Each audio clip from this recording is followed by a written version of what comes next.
Oke, pertama kita harus yakin bahwa masa sulit itu pasti akan berlalu.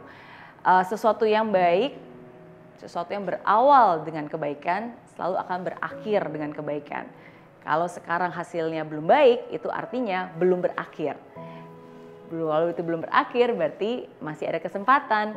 Coba lagi, belajar lagi, bangkit lagi. Sampai kapan? Ya sampai mimpi itu ada di tangan Anda, sampai mimpi itu ada di tangan kita. Nah, jadi saya selalu ngebayangin, saya selalu punya analogi ya.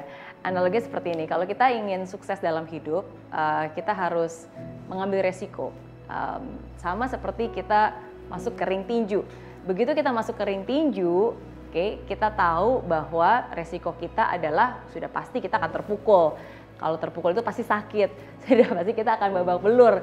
Ya, tapi ketika kita masuk ke ring tinju itu ya kita sudah tahu itu resiko yang akan kita hadapi.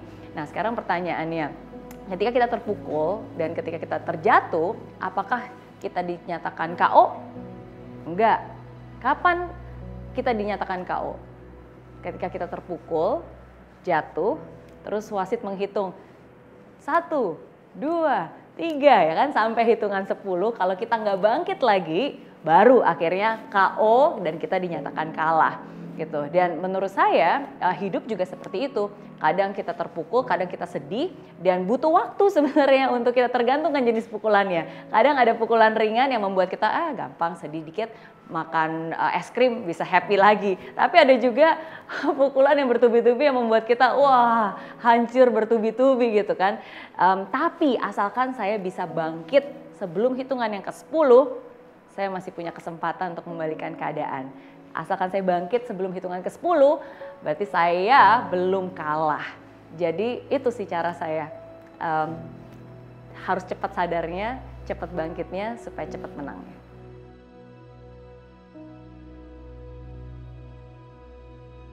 Salah satu tokoh yang sangat menginspirasi saya itu Oprah Winfrey.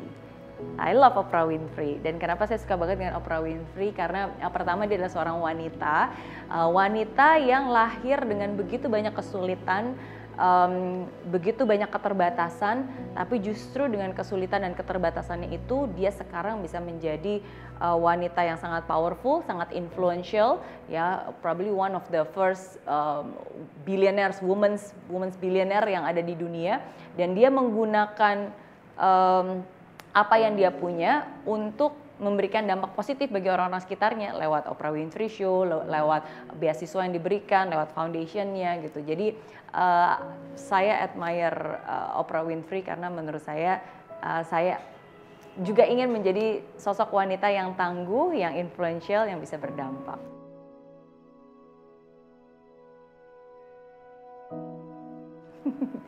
Dengan mencontohkan dan mendampingi dan ya melakukan bersama mereka.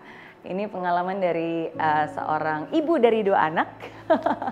Ya, jadi saya punya 2 anak. Yang pertama itu usianya 11 tahun, yang kedua usianya 8 tahun. Dan menurut saya cara paling tepat adalah ya dengan melakukan bersama mereka. Jadi contohnya kalau saya ingin mengajarkan mereka, ayo setiap hari kita harus bersyukur ya, kamu kalau jadi anak harus bersyukur ya. Daripada saya kasih tahu dan nasehatin terus, kenapa nggak langsung aja diajak. Jadi akhirnya saya buat ada gratitude jar. Jadi setiap malam sebelum tidur, yuk kita sama-sama menulis. Jadi kita tulis di kertas warna-warni, kertas origami warna-warni. Ya udah mereka masing-masing tulis hal yang paling disyukuri hari itu. Terus kita lipat, terus kita masukin ke jarnya. Setiap hari seperti itu. Jadi saya nggak nyuruh mereka, ayo jadi anak harus bersyukur, tapi langsung aja kita lakukan bersama-sama dan dicontohkan.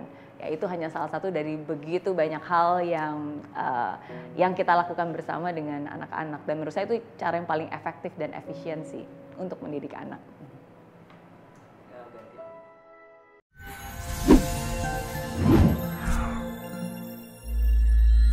Di aplikasi Mary Riana tersedia lengkap video-video YouTube terbaru saya, artikel yang up to date, quotes inspirasi, koleksi merchandise, workshop dan seminar yang bisa kamu dapatkan free dan download sekarang juga gratis.